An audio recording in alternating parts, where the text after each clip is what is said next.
Hello class, and this is Lydia Gunn again. Today I'm going to be doing chapter 5 on perfect competition. We talked about this a little bit last week. That is the various market structure. So I'm covering chapter 5. This is called market structure. Okay. So at the bottom, at the top of it, you have perfect competition. And I think we talked about the features a little bit last week. And so today we get the full range of it. So you have perfect competition, and then you have monopolistic competition, and followed by, I believe, is oligopoly. So once again, if you have your PowerPoint slide to use, so take it out or print out a copy so you can kind of like follow along with it. So the last one is a monopoly. So basically, the first one is called perfect competition, and then this last three, monopolistic competition, oligopoly, and monopoly, we call imperfect competition. And also this perfect competition, in economics, we call this a benchmark in market structure. So because the market is perfect, so there are a lot of assumptions that we use in the first so-called perfect competition, and then slowly we relax some of the assumptions. So then we have monopolistic competition, and we oligopoly and monopoly. So let's get right to it. So if you look at the case for perfect competition, and some of the features are, if you look at slide number 6, some of the features of perfect competition is you have a lot of suppliers. For example, this is a good example for farming industry. Like last week I was talking about if you grow corn, soybean, or any produced tobaccos, things like that. So you're basically a price taker in the market. So let's look at it. So again, the market, if you look at the individual demand, individual producers, okay, or individual firm, this is for perfect competition that I'm showing you now. So the graph will be like what you see in your slide number 4. So at the beginning, you start off with a horizontal line, and this is typically the demand curve. And it's also the price line for this kind of individual firm.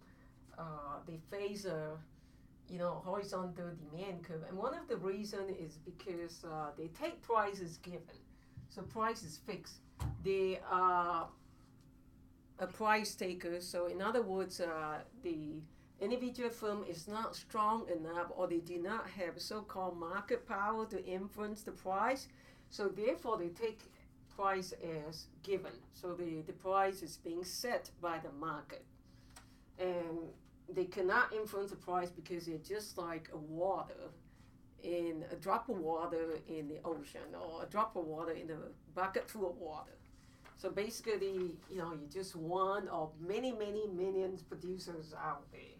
So therefore, you face a demand curve that's horizontal. That's your demand curve, your price line, or also your marginal revenue. And typically, the supply curve, as I mentioned last week, I like to call this a fishing hook. This is your MC, or marginal cost. And where it cuts there, right there, this point here is P is equal to MC. Or as you can see, MI equals to MC, the same thing. Or MR equals to MC. Now, I'm not following exactly what the textbook has, but I'm kind of like explaining it in an alternative way so that when you read the book, you get more insight out of it. But basically, the concepts are more or less the same. Okay, and so here it is. So some of the features of this are like, so this is a repeat from what I did last week. You have many firms.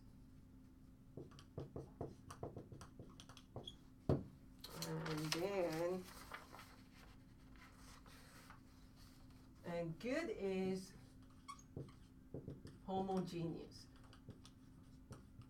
Whatever you produce is identical or homogeneous. Like for example, if you make tobacco, it's the same. You know, farmer one, farmer B, farmer C, they're producing the same thing. It's identical.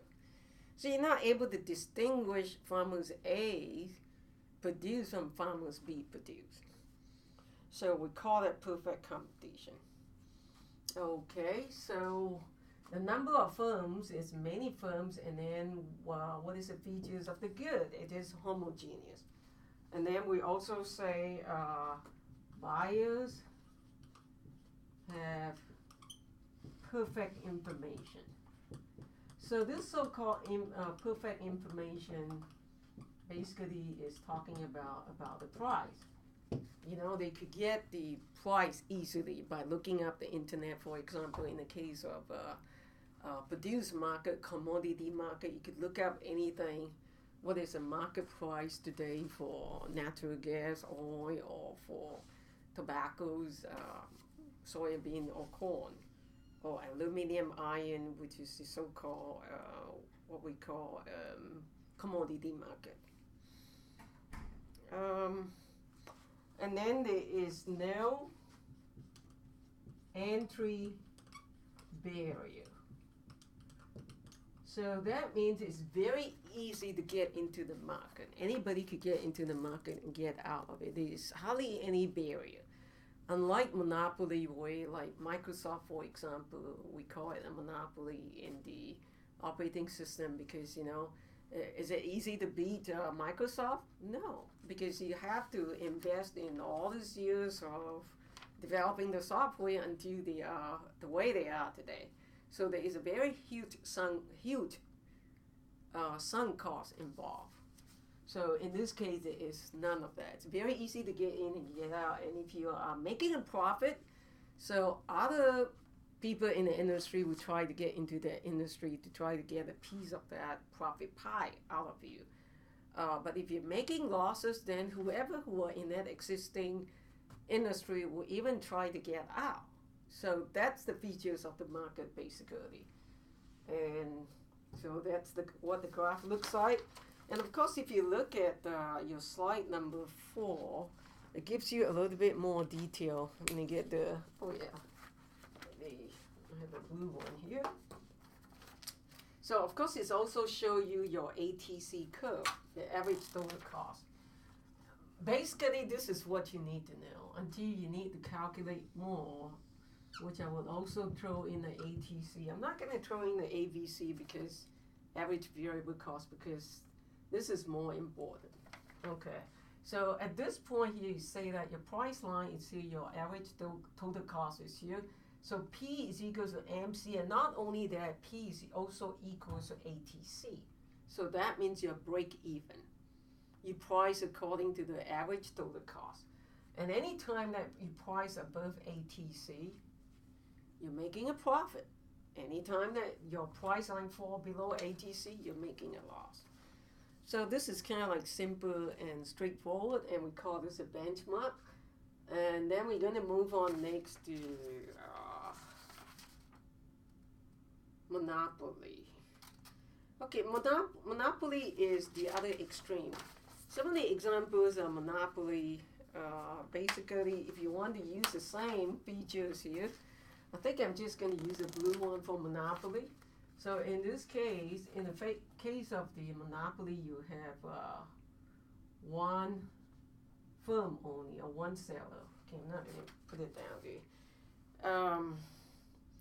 And then as far as the goods is concerned, or product that monopoly is selling, it is unique, one of its kind.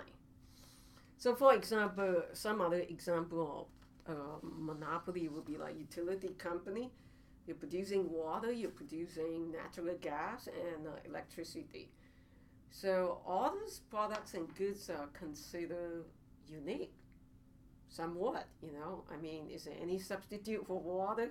Is there any substitute for electricity? Yes, there's some, but you know, electricity by itself is unique.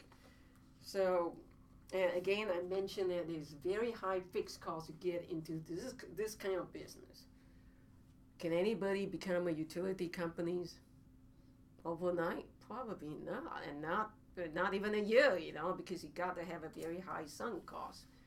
It takes a lot to get into this kind of industry because they have been around in a long time. Well, I think if you think of telecommunication industry 50, 60, 70 years ago, in the 30s, you have AT&T. It's been around a long time. And then some of you might remember the Bell Company, and it became so much like a monopoly. The Department of Justice have to break them down into what we call baby bells. So you have Southwestern Bell, you have Pacific Bell, you have Northeastern Bell, according to the different regions. So it's not becoming too big and one huge company that becomes what we call today monopoly. Okay, now another thing that you see that are different in terms of monopoly is, yes, there is definitely a very high entry barrier. Like I said, it's not easy to get in because of this high sunk cost, high fixed cost when you first get into the industry. And then the other thing about it is monopoly also will have some legal rights to produce the goods that they are asked to produce. For example, this week you also will be looking at the prescription drug market. And basically, if you look at this drug market, most of you are familiar with what is prescription drug, what is brand name drugs versus generic drugs. So in the case of, say, brand name drugs, like drug companies like Johnson & Johnson, Pfizer, trying to think of some of the Merck, for example. Once they produce a brand new name drug, you're given a patent, and that lasts for like 25 years. So during this 20 to 25 years, so during this period of time, absolutely nobody else, no other generic drug company could come into the market to try to produce a similar kind of drug because you have the patent, or kind of like what you call copyright. Until this patent, your period is over, expires, then you could let the generic market comes in and then flood the market. Then all these prices will be coming down. But until then, these drug companies, prescription drugs I'm talking about, they would have the legal right or the patent to protect them. And of course, the economies have a lot of justification for why that is justifiable, because the reason behind it is, we say it's justifiable because, if you don't protect them, because it takes them years and years to come out with certain kind of drugs, like cancer-curing drugs, for example. That's not something you could develop in a year or even 5 years. Usually that takes like 5 to 10 years or even longer than that to develop a drug, and they have to keep improving it. And then they have to apply for patents. So there's a lot of sunk costs that put into it. So because of that, we say, well, we want to help them to recoup the sunk costs. So at least let them benefit for the first 20 years. And of course, during that period of time, some consumers benefit, the patients will benefit of it because, the drugs are taking effects in their bodies and they're being cured, they're being helped to some extent. But then on the other hand, they're also paying a high price. So all this, we say, is justifiable from economic viewpoint because it helped them to recoup their investment, like this 20 years of developing new drugs. And then after that, we say, okay, let's just open up the market for the generic drug markets to come in. Okay, next we want to move on to monopolistic competition. So we talked about perfect competition, we talked about monopoly. In the case of monopolistic competition, some of the features you see is, for example, a good example would be a restaurant business. I talked about it last time. So, but this is a little bit more than that. So you're producing what kind of goods, and there are many firms as far as monopolistic competition is concerned. And I do want to point out that monopolistic competition is not the same as monopoly. In the case of monopolistic competition, you have many sellers, unlike monopoly. So that part of it is like the perfect competition, but you're producing food, you're producing a product that's kind of like similar but not exactly the same. They're not identical. Okay, a good example I mentioned a while ago, like for example, if you go out and if you dine out, you might ask yourself, okay, well, what are we going to have for dinner tonight? Where are we going to go? Which, do you want to go to Ruby Tuesday? Do you want to go to Outback? Or do you want to go for Chinese food, Japanese food, Mediterranean food, seafood? So essentially the product is food, but they're not similar because, Mexican food is not the same as Japanese food, for example. So we say that you are consuming a good that's similar, but they're not identical. So in other words, it's a little bit of differentiation in terms of the food that you consume there. Another example is, for example, in the fast food industry, you have McDonald's, you have Burger King, you have Hardee's. So, they're all making hamburgers. But, they come up with special menu like Happy Meal. And Hardee's come out with something like fried bologna some times ago. They don't make that anymore because it's so unpopular. Back then, I think they had it like about 4 or 5 years ago. So, next I want to talk about, so that's monopolistic competition. Another good example of it would be like if you go see a doctor. Now, most of you, first of all, if you get sick, if you have a flu or something like that, you go see your primary care physician. However, if you're sick in other parts of very specific part of your body, like if you have cancer, you go see oncologist. So if you have your teeth is hurting, you go see a dentist. And if you have eye problem, you go see your ophthalmologist, and so on and so forth. So there are different specialties in terms of a medical field. You go see different types of specialists. So again, that's fall under monopolistic competition. There are many doctors out there, but they're treating different parts of your body. They're treating your body, but different parts. So you see, the service is the same. It's disease or treatment, for example. They're trying to make you well, but the various specialty that treat different parts of your body, that's, it's somewhat differentiated. It's not exactly the same. They are similar, but not the same. They're treating various parts of your body. So, instead of being called doctors, they're being called like specialists, for example. Specialists for various parts of your bodies. Okay, next we want to talk about oligopoly, and that's the last one in market structure that we will talk about. In the case of oligopoly, you have a few firms out there, not many of them, and they usually involve in some kind of intense price war. Let me write that down.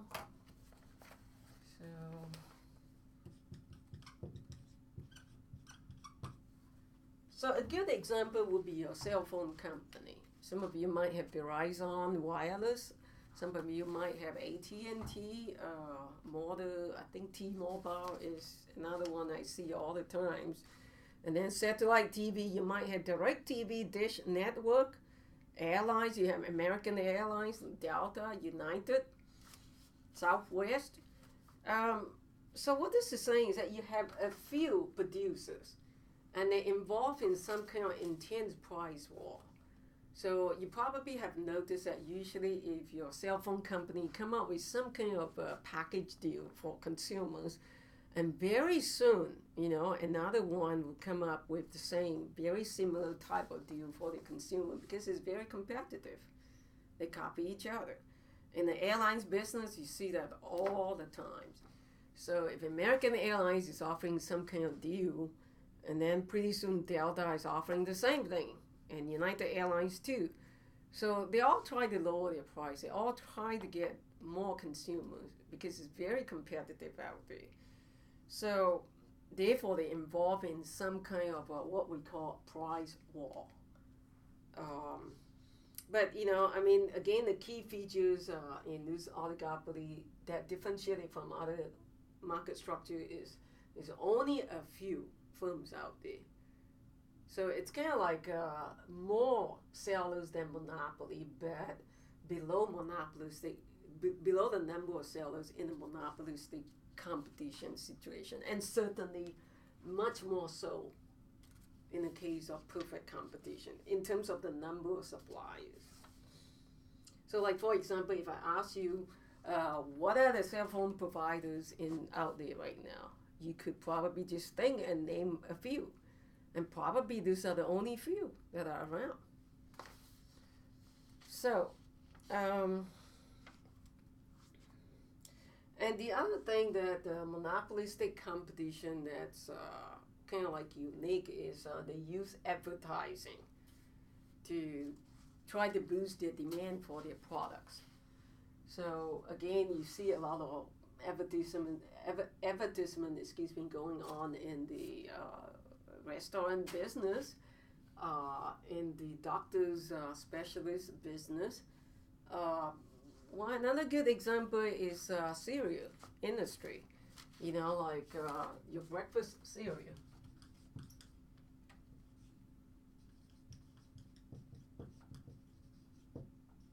So no telling how many types of kids cereals are out there. So again, that's monopolistic competition. Anything that, or shampoos or what have you, anything that you see on the TV primetime commercials, when they advertise for all these things, that's monopolistic competition. There are many sellers out there, and they are all trying to advertise to differentiate their products. So there is a slide, I think it's, okay, here it is, slide 11, that gives you some examples of each type of industry. So let's just go over it quickly. Under perfect competition, you have agricultural products, tobacco, soybean, corn, and so on. The lumber industry is also under that category. And monopolistic competition would be like fast food, clothing. So if you walk into Macy or Belk, you see all kinds of clothing. And if you check their brand, they are under the various brands. So I forgot what are all the brands out there. But anyway, so that will fall under monopolistic competition. Because they're all selling clothing, but then different styles, for example. And they use advertising to try to advertise their products. And clothing industry falls into that categories. Probably cosmetics industry as well. So in the case of oligopoly, I mentioned your cell phone companies, soft drinks. So there are not many soft drink companies out there. You got Coca-Cola, you got Pepsi, you got Sprite, and so all this out there, they're selling soft drinks. But they're trying to use advertisement to differentiate the taste. All these drinks are basically to try to get the consumers to buy their products. So in the case of monopoly, I mentioned Microsoft operating system, and I also talked about local utility companies that provide water, natural gas, or your electric company, the power company out there. So please take a look at this slide number 11. Number 12 is basically tells you the difference between all these various market structures. Again, I think I mentioned it earlier, so I'm not going to go over that, but you should take a look at this table number 12. So you know the difference in terms of the number of suppliers, what kind of products are they selling, what about barriers to entry. So basically, in terms of the last point, entry barriers, these two, oligopoly and monopoly, have high. Of course, monopoly is no way you could get in, it's very high, and this one is substantial. in the case of monopolistic competition, would say, well, it's not so bad. It's kind of like in between. No entry barrier to a little bit more, like somewhat, but not as bad as in the case of this last two here in terms of entry barriers. Because it takes a lot of capital, it takes a lot of sunk costs, it takes years to build up your business to get to that point where you could call yourself a cell phone company or utility company. Okay, so the next thing I want to talk about, so we're done with that. Let me see what else to do. Okay, I think I would also mention, this point here, I'm kind of like trying to tie in everything together. So while we're talking about this, okay, I would talk about this market concentration last. So the next thing I want to talk about is profit and losses. Like what is economic profit, what is normal profit. So, okay, so another concept I like to cover is normal profit versus economic profit.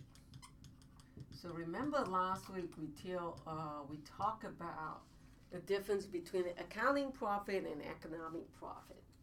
So today we're going to talk about what is normal profit versus economic profit. So essentially, if you think about it, this normal profit is the same as your opportunity cost of doing business in this context that we're talking about here. So now, according to the definition, it say that this is a level of profit that business owners could get in their next best alternative investment. So in other words, if you do this business, you could earn so much profit. But so what? If I go do another alternative business, if I don't teach here as a professor, for example, then I will be doing consulting work in big cities like New York City, Boston, to do economic consulting work. So that will be my opportunity cost of doing business. So you figure out what is an annual salary say versus what is an annual salary say here that I'm earning. So that will be your so-called normal profit. Now, economic profit is a very special, very specific term. So what it is saying is that what else did you earn? What kind of profit do you earn beyond just your normal profit after you're meeting your cost of doing, your opportunity cost of doing business? What's beyond that? So this economic profit could be positive, or it could be negative, or it could be zero. So as you can see, if it is greater than zero, you are making a profit. But if it is equal to zero, that means that you are break even in your business. And if it is less than zero, we could surely say that you are making a loss. So another concept that I want to introduce here is short run versus long run. This is kind of like tie in with what we talked about last week too, when we talk about the fixed input, variable input, fixed cost versus variable cost. So now in economics, when you use the term short run, you're not talking about like a week or say a month. So there is no definition of this time period there, but rather it is defined as this is short run is the period of time in which you cannot change your fixed inputs, such as your capital, your tractors, your plant or equipment. So in the example I gave last week, that would be your oven that you use to make your pizza for your pizza making business. Okay, now in the long run would means that, well, you could definitely, so in other words, in the short run, you could change it you could hire variable input. This is last week's material, so I'm repeating it here or do a review. So that is your labor. In the short run, you could hire more workers if there's more demand for pizza. But then you have a fixed input. And that will be your capital. Okay, so versus in the long run, there's no such thing as fixed input anymore. Because in the long run, everything is variable. Even the fixed input, even your capital. Because then you have enough time to go out and buy your, to look for your pizza making oven.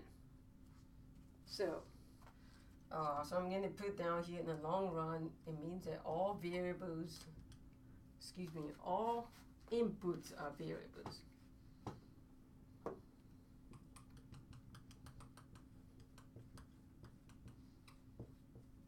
So in other words, nothing is fixed in the long run because you got enough time to change everything.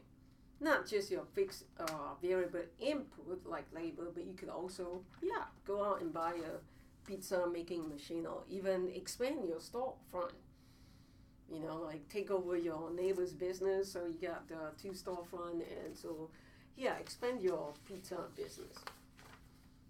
Buy more equipment and hire more workers all at the same time. So, so there's another concept that I would like to drive home. So let me erase this right here. So this concept is known as zero economic profit.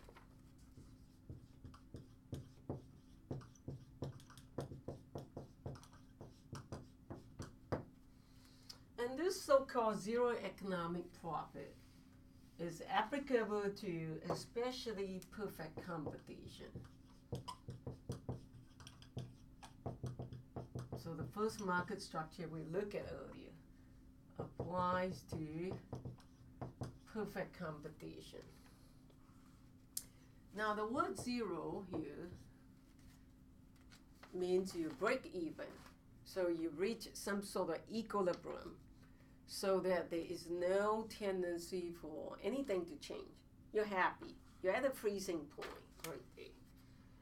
So we say that usually happens right here at this point here, where your price is equals to MC and is equals to ATC as well. So let's take a look here. And in fact, this also applies to monopolistic competition as well. Because both the perfect and monopolistic competition use the same graph, basically. And then in monopoly and oligopoly, you use a downward sloping demand and marginal revenue curve, like we talked about last week. So this zero economic profit happened because of this due to free entry and exit.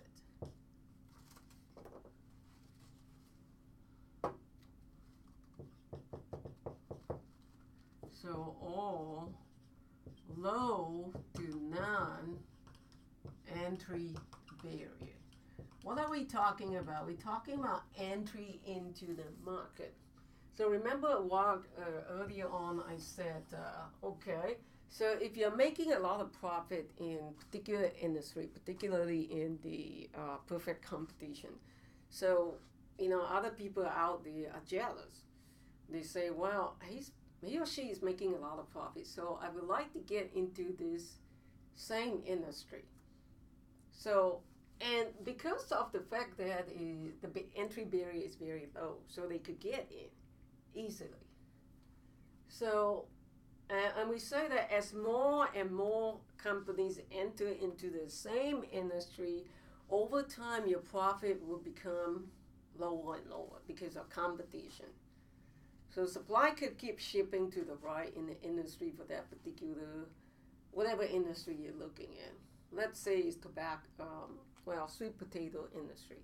Because recently we have a sweet potato plant coming around here and build up a plant, start growing sweet potato, and so it's something new in this area. Okay, so if that's the case, if they're making a lot of money, which I think they are, so then what happened is, so a lot of farmers now in this area want to grow sweet potato because it's doing well, and people in this area like sweet potato to some extent. So if that's the case, right, some other people want to enter. Farmers who previously were producing something else, so they want to get into the sweet potato farming business as well.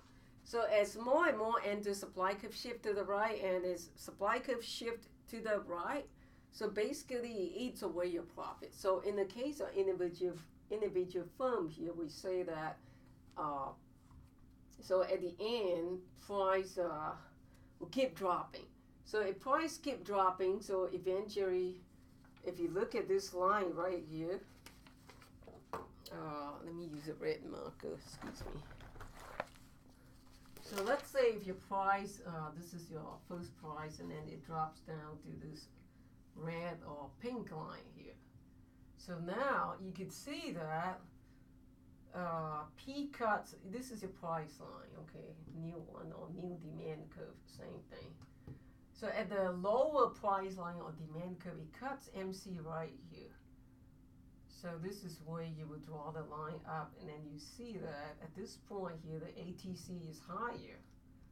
So this one right here, say, is $20, and your ATC at that point, say, $40. So in other words, your price cannot cover ATC at where P goes to MC, because that's where you should be producing. Okay, let me write it down. P equal to MC is profit maximizing quantity. I think I talked about this last week.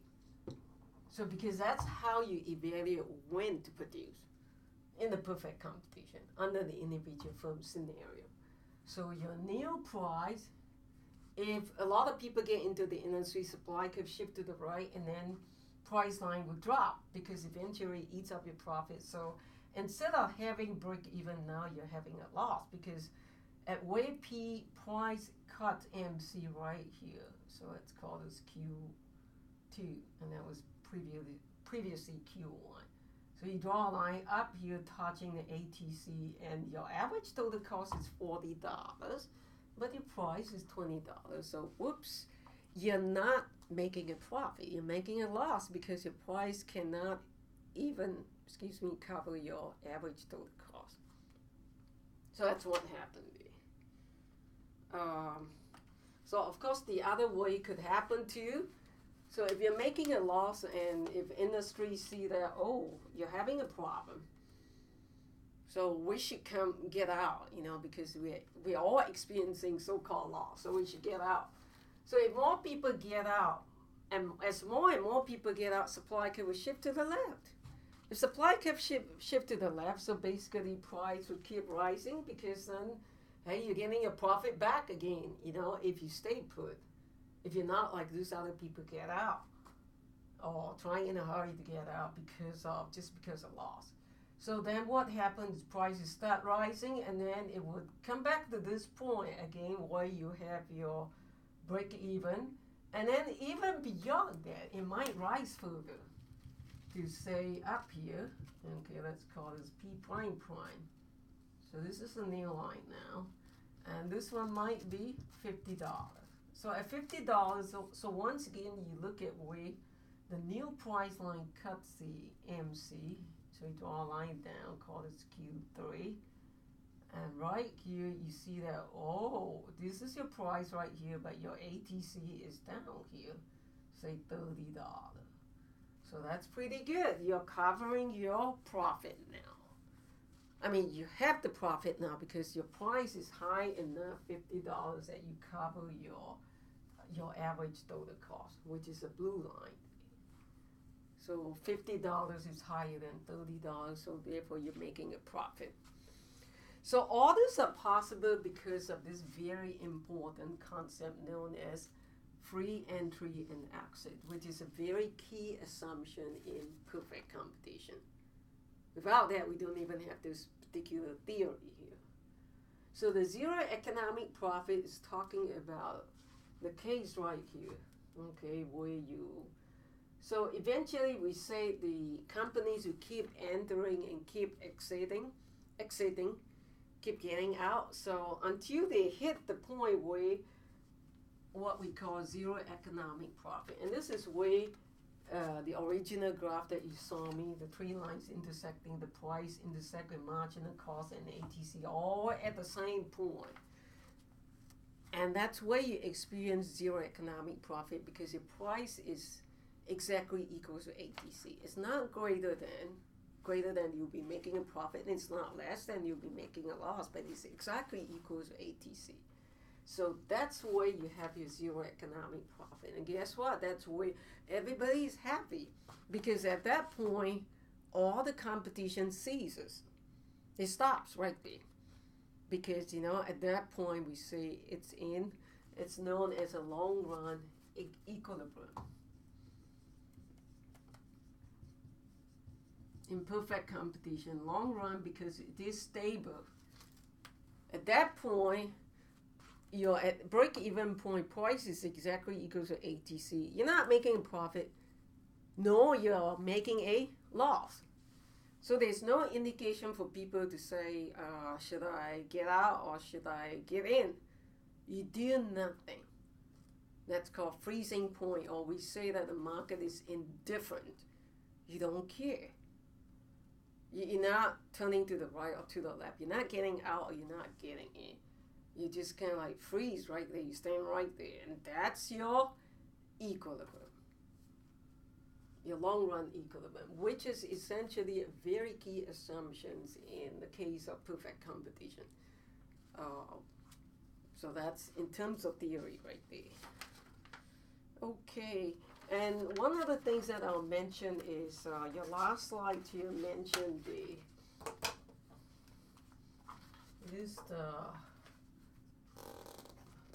marginal cost right here. This is your supply curve. Anything that's above the ATC, above this price line, because below it it's not quite relevant here. We say this is your supply curve. Use a different one. So your marginal cost that's above your price line, right? I'm using a brown marker. This is your supply curve in perfect competition. And it's only the portion where it is above the price line, because that's where it is relevant. And of course that only applies to the perfect competition case there. So the next thing that I want to talk about, which is not much here, is what we call market concentration. So there's some sort of values that you could use to measure concentration, market concentration, we call it concentration ratios. So there are two types. So I think I will give you an example. The first one is known as, I'm going to erase all that now.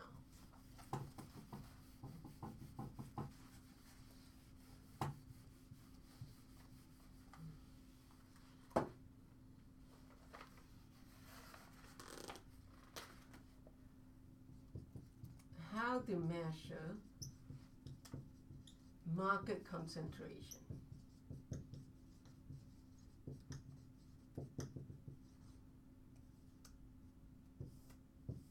So there are two indexes used. The first one is known as Hirschfeld Herfindahl index. So a lot of time you just say H8I. Okay, so that's the first one, and then there is another one we also mentioned. So basically, if you have zero value, if it is perfect competition, we say this is a zero value. And if it is a monopoly, you will have 10,000. Now the reason for this number is because the way you measure it is you look at the top firms that occupy the industry. Actually, 4 firms. So there are 2 of them, 2 measurements. So the second one is called concentration ratio. Okay, so this one you measure, it could be top 4 firms. Like, what is the market share that the top 4 firms in the industry would occupy? Okay, and then sometimes you also look at top 8, sometimes you also look at top 50. So this is in your slides 14, 15, and 16. So how do you measure this concentration ratio? So basically what you do is you look at the, so again, like I said, you look at the top 4 firms and then you measure the look at their market share, and then you take the sum of the square of this market share, and then see what numbers it comes up with. So basically, if you do that with perfect competition, you know that in the case of perfect competition, there are so many firms out there. So basically, what is your market share? 0. Because there's so many out there. You're a price taker. You're at the mercy of the market. So if it's 0, you square 0, you get 0. But if you're monopoly, so let me ask you, if you're monopoly, what is your market share? 100%. There it is. So how do you get this 10,000 here? That will be because you take 100, squared it. So that's how you get 10,000. So from one extreme to the other. So if your HHI index is kind of like in between, you have some indication that it will fall between the monopolistic competition and your oligopoly will fall between these 2 numbers. With the oligopoly numbers, kind of like closer to monopoly number, with the monopolistic competition number smaller, that is closer to perfect competition. So now concentration ratio, if you refer to your slide number 16. So there are 3 ways to calculate that. You could look at 4 largest firms, what are your market share in the whole industry. You could look at the 8 largest firms, or you could look at your top 50 firms there. So for example, if you look at the cereal market, breakfast cereals, we talked about it earlier. Now, when you look at the 4 largest firms, right, that concentration ratio is actually, let's see, what's the number, 80.4. So that's pretty close to 100% there. So what that means is that, yes, the breakfast cereals markets are very concentrated. It's occupied by the top 4 firms occupy a big percentage of the market share. So Kellogg is probably one of them, for example. And if you look at ice cream industry, it's not too bad. It's 52.7 because there are a lot of varieties, a lot of ice cream companies out there. And if you look at beer market, I'm not very familiar with beer because I don't drink. It's 89.5%. So in other words, yeah, the top 4 firms, this basically it. They occupy a big part of the market. If you look at clothing industry, what do you think? Very low, 7.9%, because there are too many out there. It's almost close to 0 or close to what we call perfect competition or monopolistic competition. If you look at furniture industry, 21.2. So again, that's somewhat low, which is expected because, that would be classified as monopolistic competition because, yeah, they're all producing furniture, but various types. You got leather, furniture, you have rattans, furnitures, you have, I'm trying to think of wood, wooden furnitures, and so forth, and so forth, yeah. So cell phone company, for example, that's kind of like oligopoly, so we would expect that to be closer to monopoly. So in this case, the top 4 firms occupy 80% of it. So I think that's all I would talk about here. So the rest you could just kind of like read your book. And so the reason for doing this PowerPoint really is to try to help you. You only benefit really after you read the book. So this PowerPoint slides or my video would be something there to reinforce the ideas. So thank you, and next time I'll talk about chapter 6.